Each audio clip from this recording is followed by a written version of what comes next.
Čia yra subtilus strateginis aspektas. Kartais būti geram taikant prievartinį spaudimą yra labai blogai. Ir aš nesistengiu žaisti žodžiais. Aš tiesioginė prasme turiu omenyje, kad tapus blogesniu tam tikroje karinės strategijos srityje, iš tikrųjų galima pasiekti geresnių rezultatų savo. Ir šiuo metu mes galime stebėti pasekmes to, kad esame vidutiniški visame mūsų žekaro pasaulyje. Tiek Rusija, kuris sunkiai kovoja Ukrainoje, tiek Jungtinės valstijos, kurios galutinai nepalaužia Irano. Teisinga būtų apibūdinti tiek Putiną, tiek Trumpą kaip šiuo metu taikančius pusinės priemonės. Tai akivaizdžiau Jungtinių valstijų atveju. Tai, kas prasidėjo kaip rimtas oro karas, kuris, manau, jau yra pusinė priemonė OFF sausumos pajėgų, virto ekonominio spaudimo demonstravimu. Pagrindinis svertas, kurį Jungtinės valstijos bando panaudoti, yra blokada į Irano uostus ir iš jų, retkarčiais pridedant šiek tiek karinių veiksmų. Tuo tarpu, nors esu tikras, kad atsiras ukrainiečių, kurie nesutiks su šia terminologija, Rusija vis dar imasi pusinių priemonių savo invazijoje. Gali atrodyti kitaip, kai esi nuolatinių naktinių bombardavimų taikinys, tačiau Rusija galėtų daryti dar daugiau. Nė vienos branduolinės bombos, nors grasinimų tuo klausimu buvo daug. Nėra raginimų priversti Rusijos pajėgas mobilizuotis, nors įsiveržusi armija jau kelis mėnesius netenka daugiau karių, nei sugeba pritraukti naujų. Gerai, tai įdomus pastebėjimai. Ir būtų lengva pažvelgti į šias situacijas ir tuo diskusiją užbaigti. O gal galėtume žengti žingsnį toliau ir pradėti svarstyti, kodėl valstybės imasi pusinių priemonių, o ne visapusiškų priemonių. Tačiau jūs čia esate ne dėl to. Jūs čia esate tam, kad sužinotumėte daugiau apie strateginės sąveikos ypatybės. Ir iš tiesų viskas tampa keista, kai pradedame galvoti apie tai, kaip priešininkas reaguoja, numatydamas bet kurį šių atakų tipų. Taigi šiandien pradėsime nuo paprasto žvilgsnio į sąnaudų ir naudos skaičiavimus, kurie lemia, kokią strategiją valstybė galiausiai pasirinks, jei kiltų karas. Tada žengsime žingsnį atgal ir išnagrinėsime, kaip krizės derybos vyksta tokiamis sąlygomis, pabrėždami, kaip pusinių priemonių veiksmingumo pokyčiai lemia netikėtas priešininko reakcijas. Galiausiai, šias idėjas susiesiu su tuo, kas vyksta Ukrainoje ir Irane, sutelkiant dėmesį į kai kurias papildomas komplikacijas, kurios gali kilti tokiose situacijose. Tačiau pirmiausia, tyliai peržengėme 100 iš eilės dienų vaizdo įrašų ribą. Daugelis žmonių komentaruose manęs klausė, kaip man pavyksta išlaikyti tokį gamybos tempą. Na, padeda tai, kad šiuo metu pasaulyje vyksta daugybė keistų ir įdomių dalykų. Ir aš pasidalinčiau su jumis kita savo paslapties dalimi, bet tai visai ne paslaptis. Tai vėl šiandienos vaizdo įrašo rėmėjas Ground News. Nėra geresnio būdo pradėti savo dieną, nei patikrinti savo kasdienę suvestinę. Zelenskis praneša apie pažangą su JAV pasiuntiniais dėl Ukrainos taikos derybų. O matysime, kaip bus. Arba, dienai bėgant, nagrinėsime kai kurias istorijas, paslėptas aklojoje zonoje, temas, kurios nepasiekia vienos politinio spektro dalies. Ukrainos Flamingo raketos smogė Rusijos gamyklai gaminančiai pagrindinės dronų dalis. Tai daugiau nei 1000 kg naudingosios apkrovos. Bet kam už tai mokėti daug, jei galite nueiti į groundnews/linesonmaps arba nuskanuoti QR kodą ekrane ir gauti fantastišką 40% nuolaidą Advantage planui, kuris suteikia prieigą prie viso to ir dar daugiau. Taigi dar kartą dėkoju Ground News už šios dienos vaizdo įrašo rėmimą. Grįžkime prie nagrinėjamos strateginės problemos. Norime sužinoti, kodėl savo galimybių mažinimas galiausiai gali būti naudingas. Laimiai, galiu tiksliai nurodyti, kur mūsų intuicija pradeda klibėti. Visi galime sutikti, kad tikėtinas karo rezultatas yra svarbus karo planavimo komponentas. Mano įsitikinimas dėl to lemia, ar turėčiau tęsti kovą, ar priimti tam tikras taikos sąlygas. Todėl žvalgybos organizacijos skiria milžiniškas pinigų sumas, kad gautų gerus vertinimus, kaip tai atrodys. Mums lengva tiesiog pažymėti tai šalies žemėlapyje ir pasakyti, štai, tai yra ten. Dar lengviau yra atsitiktinai nubrėžti tai šalies žemėlapyje, nesirūpinant ar tai tikslu, kai viskas, ką bandome suprasti, yra kaip veikia derybos priklausomai nuo to, ką jie iš tikrųjų galvoja. Tačiau tie tikri žmonės iš tikrųjų turi tai išsiaiškinti pagal savo galimybes. Ir tai reiškia, kad reikia apgalvoti įvairius kompromisus. Jokia šalis žmonijos istorijoje niekada nebandė tiesioginę prasme sutelkti tiek daug karinės galios, kiek tik įmanoma. Galite prie to priartėti, jei pažvelgsite į Antrąjį pasaulinį karą ir beprotiškas investicijas, kurios buvo skirtos ginklų gamybai. Jau nekalbant apie milijonus vyrų mobilizuotų kovai. Tačiau dauguma karų yra kur kas nuosaikesni nei tas. Pavyzdžiui, Kremlius deda visas pastangas parodyti, kad vidaus fronte viskas vyksta kaip įprasta. Žinoma, tai nėra visiškai veiksminga, tačiau pakankamai įtikinama, kad kai kurie tiesiog su tuo susitaikytų. Tuo tarpu Jungtinėse valstijose, jei niekada nežiūrėtumėte į degalų kainas ir neįsijungtumėte naujienų, visiškai nesuprastumėte, kad Irane vyksta karas. Esmė ta, kad tikroji, reali, tikėtino rezultato versija nėra tiesiog nupiešta žemėlapyje. Tai yra mėnesių planavimo, bandymo suprasti, kas veikia kariniu požiūriu ir realių kaštų kompromisų, kurių tenka paisyti renkantis vieną planą, o ne kitą, rezultatas. Galutinis pasirinkimas priklauso nuo to, kas suteikia daugiausia galios už priimtiniausią kainą. Atsiprašau, kad pabrėžiu pagrindinius kaštų ir naudos skaičiavimus, bet patikėkite manimi, tuoj čia bus netikėtas posūkis. Taip, mūsų šalies vadovui, mano generolai man pateikė karinių variantų sąrašą. Kiekvienas iš jų sukuria unikalų tikėtinų naudų kiekį. Kiekvienas taip pat turi savitą kainą. Taigi, turiu grynosios naudos dydžių eilę. Rizikuodamas pasakyti akivaizdų dalyką, turėčiau pasirinkti tą strategiją, kuri turi didžiausią vertę trečioje skiltyje – naudos minus sąnaudos. Gana paprasta, tiesa? Na, žinoma, kol nesupranti, kad karinėme spaudime yra strateginis komponentas. Aš internalizuoju tiek savo naudą, tiek savo kaštus. Tačiau mano priešininkas neinternalizuoja mano kaštų. Jis internalizuoja tik mano naudą, nes ta nauda yra nulinės sumos.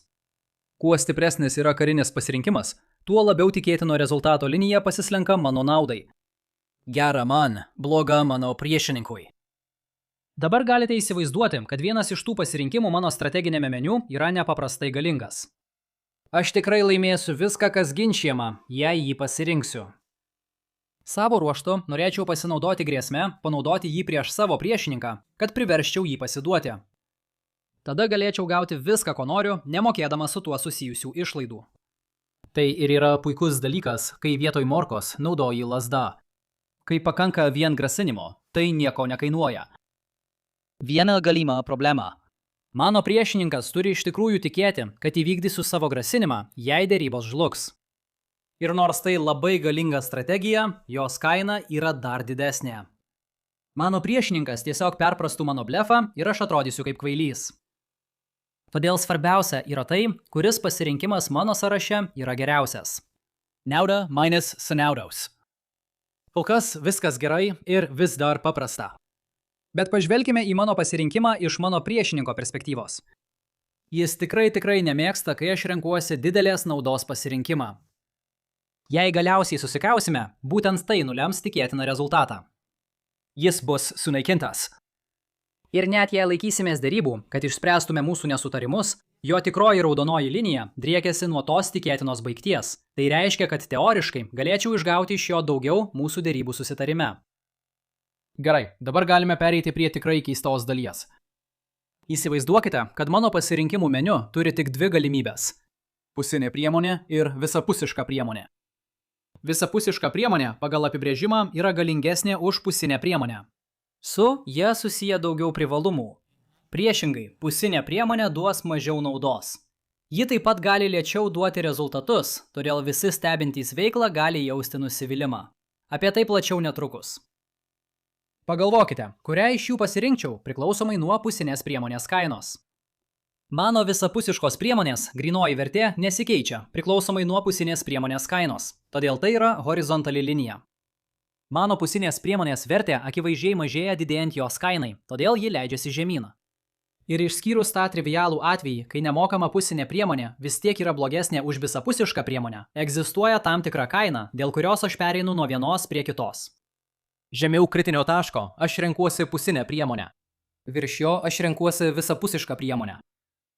Vėlgi, jei negyventume strateginėme pasaulyje, akivaizdu, kad man geriausia būtų turėti nemokamą pusinę priemonę.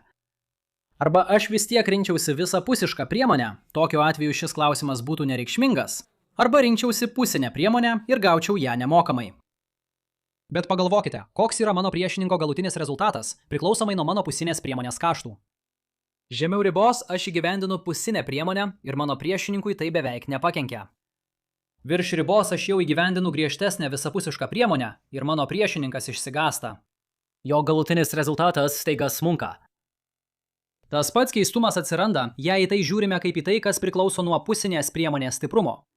Netrivialiu atveju, kai nauda yra maža, aš renkuosi visapusišką priemonę. Tačiau, kai nauda didėja, galiausiai pereinu prie pusinės priemonės pasirinkimo. Mano oponento apatinė riba vis tiek atrodo keistai. Kai aš renkuosi įgyvendinti pilną priemonę, jis vis tiek yra labai žemas. Kai pereinu prie pusinės priemonės, kad sutaupyčiau išlaidų, mano oponento apatinė riba staiga šokteli į viršų. Tada jis mažėja, kai toliau didiname pusinės priemonės stiprumą iš mano perspektyvos. Atkreipkite dėmesį, kad net jei blogesnės pusinės priemonės taip pat paveikia ir pilnos priemonės kokybę. Tarkime, nes aš dislokuoju sausumos pajėgas ir dar įvedu blokadą. Šis efektas vis tiek išlieka, jei tik pilna priemonė nėra paveikiama tiek pat stipriai. Taigi, kaip be pažiūrėsi, galiu turėti didesnį derybinį svertą priešininko atžvilgiu, kai mano pusinė priemonė yra blogesnė, nei kai ji yra geresnė. Būti vidutiniam pusinėse priemonėse gali būti net blogesnė padėtis, nei būti visiškai blogam juose. Ir priežastis paprasta. Blogos pusinės priemonės padaro mano visiškas priemonės įtikinamomis. Dabar tiek galiu kontroliuoti pasiūlymus, kuriais apsikeičiama prie derybų stalo, tai reiškia, kad galiu pasiekti geresnius derybinius susitarimus. Bet leiskite man būti aiškiam. Jei derybos žlugs, tada blogesnės pusinės priemonės padarys mano padėtį bent jau tokią pat blogą, kaip ir anksčiau. Tas pats galioja, jei mano priešininkas yra tas, kuris gali diktuoti pasiūlymus.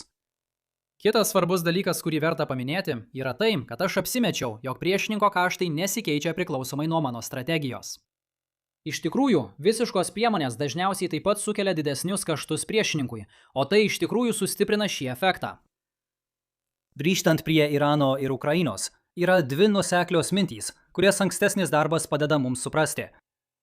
Pirmiausia, kaip stebėtojams, kurie daugiausia stebi šiuos konfliktus ir tiesiogiai patiria tik nedidelę jų kaštų dalį, tai padeda suprasti, kodėl abiejose frontuose matoma nedidelė pažanga.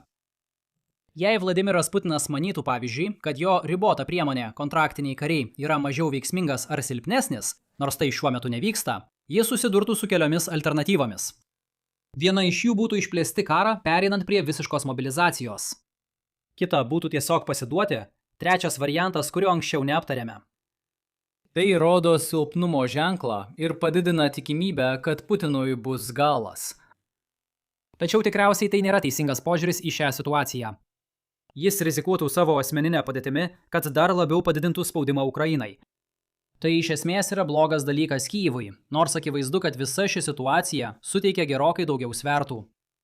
Tuo tarpu Irane, Jungtinės valstijos aiškiai pasirinko sumažinti agresyvumą, nutraukdamos didelio masto oro operacijas ir pereidamos prie blokados strategijos. Arba bent jau taip yra, kol aš tariu šiuos žodžius. Mes esame eskalacijos spiralės viduryje, o šio vaizdo įrašo dar kelias dienas neskelbsiu. Taigi, jei jums kilo klausimas, kodėl karas ten tiesiog sustojo, bent jau šiuo metu, štai todėl. Irane vykstanti pažanga buvo sąmoningai sulėtinta. Jei blokada būtų brangesnė arba mažiau efektyvi, arba pasaulyje įvyktų kažkas, kas sukeltų vieną iš šių dviejų pokyčių, tuomet galėtumėte pradėti stebėti rimtos oro kampanijos sugrįžimą arba ribotą sausumos pajėgų įvedimą. Dabar viskas tampa ypač įdomu, kai pradedame aptarinėti blogesnių pusinių priemonių poveikį geroviai. Prisiminkite, nauda atsiranda tada, kai galite panaudoti visiškų priemonių grėsmę, kad taikiu susitarimu išgautumėte daugiau iš savo priešininko. Akivaizdu, kad visos minėtos šalys kariauja, todėl tai nevyksta. Tačiau įmanoma, kad jei griežtesnės priemonės būtų patikimos, derybų kliūtys išnyktų ir mes iš tikrųjų pereitume nuo karo prie taikos. Pavyzdžiui, jei Iranas nežinotų, kaip klostysis blokados žaidimas, bet tiksliai žinotų, kas nutiktų įprastame kinetinėme kare, tuomet dalinė priemonė pati prisideda prie derybų problemos. Tai taip pat reiškia, kad galite padidinti JAV karo kainą, bet sumažinti karo tikimybę. Apie tai kažkada rašė mano akademinis alter ego. Vis dėlto, dalinė priemonė išlieka efektyvesnis pasirinkimas Jungtinėms valstijoms, todėl su tuo ir tenka susitaikyti. Ir nors Irano atveju tai buvo tik hipotetinis svarstymas, panašu, kad Ukrainoje tai gali tapti realybę. Rusija gali greitai pakeisti savo strategiją, o tai sukels daugybę antrinių pasekmių. Būkite pasiruošę. Taigi, kokias pagrindinės išvadas galime padaryti šiandien? Karinės pajėgos turi daugybę pasirinkimų. Geriausiai iš tų pasirinkimų lemia tikėtiną karo baigtį. Tų pasirinkimų vertinimų keitimas lemia sudėtingas strateginės sąveikas. Ir yra įmanoma, kad būdamas prastesnis vienoje strategijoje, iš esmės gali būti geresnėje padėtyje. Dar kartą dėkoju mano mėgstamiausiam visapusiškam variantui Ground News už tai, kad rėmė šiandienos vaizdo įrašą. Eikite į ground.news/linesonmaps arba nuskaitykite QR kodą savo ekrane ir gaukite nuostabę 40% nuolaidą Advantage planui. Taip pat dėkoju Maikui Ermanui Trautui už jo pagalbą. Kas žino, tas žino. O jei nežinai, gal vis tiek patiks šiandienos vaizdo įrašas, tad gali paspausti patinka, pasidalinti ir užsiprenumeruoti. Ir pasimatysime rytoj. Laikykis.